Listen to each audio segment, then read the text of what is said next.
so now we are going to talk about timber.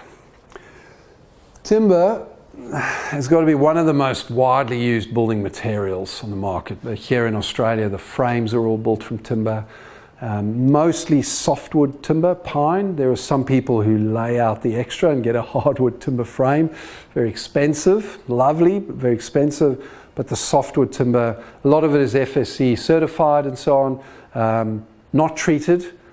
In some areas where you have to get the treatment, but really we prefer to use physical barriers like Termi-Mesh and Granite Guard and things like that, rather than go the whole chemical route and spoiling this beautiful timber product. Timber hardwoods are dense, they're very structurally strong, they're pest resistant because of their resins, but they are difficult to work with, and they generally come from forests. So it's becoming harder and harder and rarer to get sustainably, ethically sourced hardwood timbers, but they are lovely. Usually there's second-hand timbers. There's a very big market for second-hand timbers, and that's come a very long way now. You need to be a little bit careful in terms of second-hand bricks or recycled bricks and second-hand or recycled timbers, that sometimes they can come with borers and pests and infestations there, and sometimes they can be difficult to tell but have been water damaged and could be mold ridden, and then you put them internally and so on. So you just need to be very careful of where that timber's come from, and maybe a little bit of history. Take some moisture readings, take a swab, make sure it's not in. Mold is one of the biggest issues because it's not always obvious, but you don't want to bring in contaminated timber. I've been involved in a few cases where they've brought in second-hand timber and it's been heavily mold contaminated and caused all sorts of issues. But that's where you'll get the nice hardwoods. So if you can pick out, if you can see what's being demolished from somewhere and you say, I'll take that piece and those pieces and use that, then you're reusing, not even recycling, you're reusing the timber, and it's a lovely product. And the hardwoods are lovely. If they're older, they'll always move, but most of their movement will be finished. Most builders hate dealing with timbers. Everyone asks what's a better way to do a kitchen. The kitchen is the hardest one because there's always the MDFs and the laminates and everything's got to be square and drawers have got to work and cupboards and so on. So the kitchen's a very difficult one to do. You will struggle to find anyone who will do it because they're too scared, because the timber keeps moving and changing, and it will cost a fortune of money. So those are the only downfalls. You can find someone who loves working with timber and who's willing to build you a kitchen. That's the way to go. It's magnificent. There's blackbutt, blue gum, brush bush, forest red gum, grey gum, iron bark. They used the same pole house. I forget the meterage, but it was so high. On a steep slope like this, I think the very longest pole was at least 20 meters high, massively off the ground. And they used these iron bark stumps in metal stirrups. That's where metal's a good thing. Metal stirrups to keep the timber off the ground, and they embedded that in concrete so that these stumps were not going anywhere. Iron bark timber is holding that whole place up, and it's 20 meters off the ground. So timber can be as hard or harder than metal if you find the really strong iron barks and things like that. Softwoods are less dense but easier to work with than hardwoods, and they can be sourced from sustainable timber plantations. So you can get a lot more softwoods. Sustainable plantations, it's quite debatable what's sustainable, what's not. It's a very sad sight to look at plantations, especially if they pull the whole plantation down, spray weedicides everywhere, then put something up, decimate everything, then grow it again. It's very sad to look at plantations. They are dead pieces of ground. But if they're sustainable, if they're properly managed, that's the way to go in terms of sourcing timber. Coniferous trees can grow up instead of out, like a deciduous tree, and are shaped like a triangle. The leaves are usually long with pointy needles. There's conifers and cedars and cypress pines. They're the most common. So the advantages, there's a high strength to weight ratio, which is always a bonus. Low toxicity if unsealed, so no sealants or CCA and so on. Because timber is prone to pests, Treatments are all over the place. There's a ton of chemicals you can get to throw onto timber because they are prone to that. And that is a disadvantage. Although we all bang the drum, timber's the greatest, it can be a disadvantage because so many pests love it just like we love it. So that is an issue. Excellent hygroscopicity if unsealed, so it can regulate humidity levels in a room. That's why they use it in the saunas. I think it's the cedar they use in the saunas where there's so much steam in there and you don't have to treat it at all, and it just copes with that amount of moisture and steam. So there are restrictions to how much timber you can put in a bathroom and where you put it in, but trying to get breathable materials like timber in a bathroom is fantastic, even if it's decorative, just to help again with that breathability in wet areas where there is humidity. Very good breathability if unsealed. It's not radioactive, and there are good thermal properties making it ideal inside. It doesn't require much energy to keep the surface temperature at air temperature. So outdoors, it's a pain. There are very few people who are willing to oil that timber outdoors all the time. It doesn't deteriorate as much when it's on a vertical surface, like cladding on a wall. But as a deck on a horizontal surface, it looks pretty ordinary pretty quickly. The sun decimates it, it goes grey very quickly. So houses look magnificent in the beginning, and then as soon as it's greyed, some people like the grey or the silver that it turns, others don't like it and are very disappointed as soon as it turns so quickly. Or you have to keep up that oil like you can't believe. But that maintenance or operational energy on timber, that is a disadvantage, and probably one that turns most people off. But internally, you don't have to upkeep it as much at all. Low embodied energy, which is a big plus. It's recyclable very much. You can use it limited to chipping. Some hardwoods are resistant to pests, so if it's hard. Disadvantages, the use of timber from old growth forests may lead to significant biodiversity loss. So where that timber source is a big deal. There are some wonderful companies that produce cladding and so on buildings, where they will literally go in and mark trees, and they will pull one tree out and make it from that, and pull one tree from that area and manage it beautifully, literally without disturbing the environment much at all.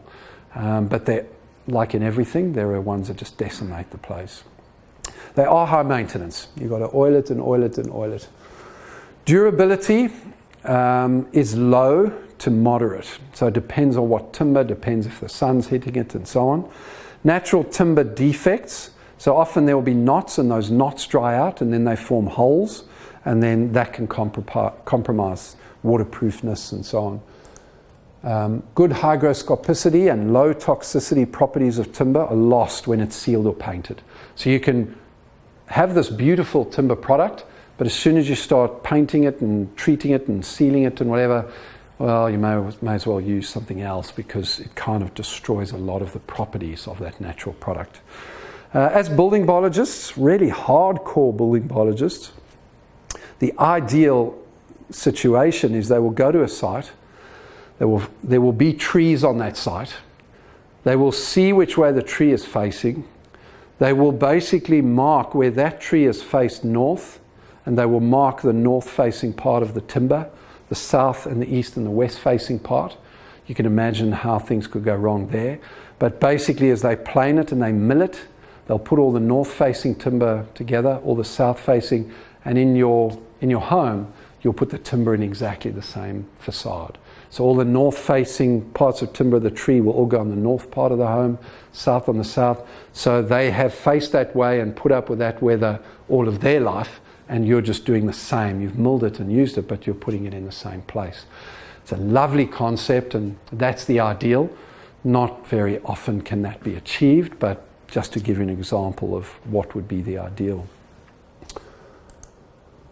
Insulation varies with thickness. So obviously the thicker the timber and more dense, it's going to be more insulated, more insulative. There's poor fire resistance. Okay, apart from some hardwoods, timber is going to burn. Most timbers are susceptible to pests and termites, and that's a big disadvantage of timber. The density of the timber can vary tremendously.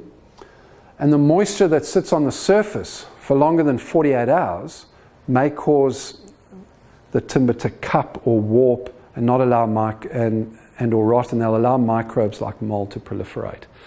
So yeah, from that point of view, timber has lots of advantages and is so natural, but it can be a pain with maintenance and pests, and if it gets wet and rots and so on. So where you use it, like in all the materials we've spoken about, where you use it, how you use it, in balance for the right task, in the right place, timber definitely has its place. Internally, mostly, in my opinion. Wood dust generated from cutting hardwood is a carcinogen. So yeah, if you're going to work with it, if you're going to create dusts, there are very specific exposure standards. When we go, and I've done it a number of times, places that work with timber, and we have to sample, there's a specific exposure standard for softwood, specific exposure standard for hardwood. You've got to know what woods they're using. It's not something you want to breathe in. They are the lungs of the planet, the trees. They are magnificent, but they do absorb a lot of all the toxins that we have put into it. So when you cut that, if you breathe that in, that's what you're taking in. So wood preservatives are notoriously toxic. We've got copper, chrome, arsenic, or CCA, copper azole, pentachlorophenol, coal tar, creosote, which is a monstrous thing, and fungicides, and they've replaced CCA with LOSP. They say it's much better, but yeah, really, they're all toxic. They're all there to basically kill. Alternative timber preservatives are boric acid, linseed oil, tung oil, or naturally resistant wood like merbau and ironbark and Huon pine and eastern red cedar. So those are some nice ones. Ironbark is as strong as all hell. It's magnificent. The pine, the Huon pine from New Zealand is a lovely, and the cedar, which is used in the saunas and all of that. Very, very good timber.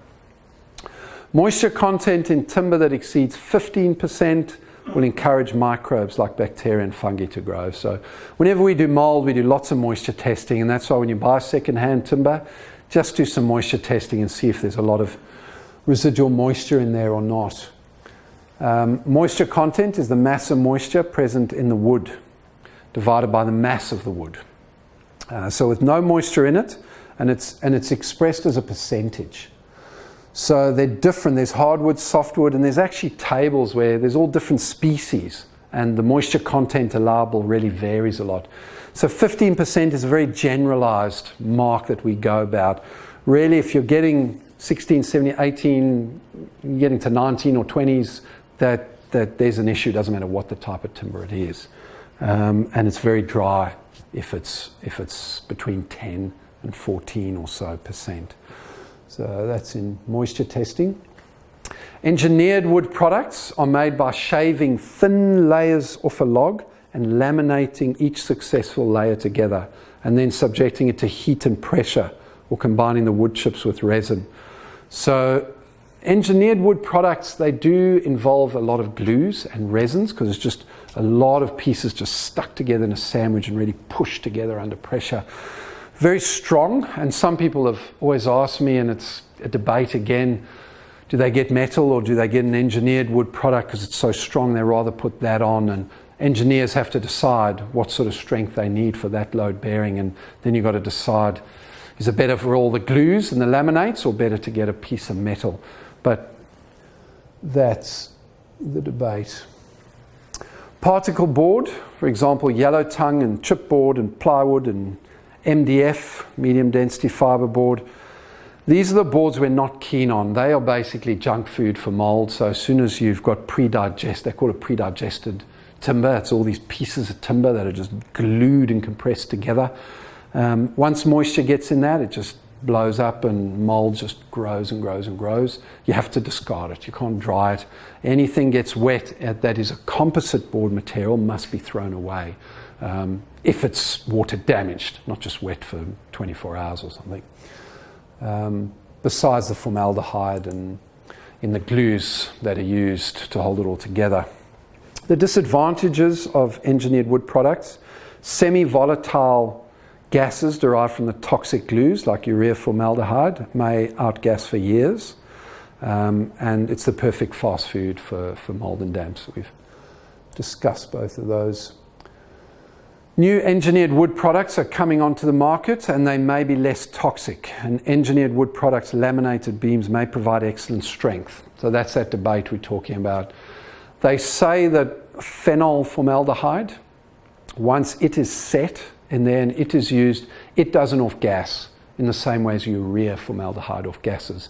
And often if phenol formaldehyde resins and glues are used, it's a much better option than urea formaldehyde resins and glues.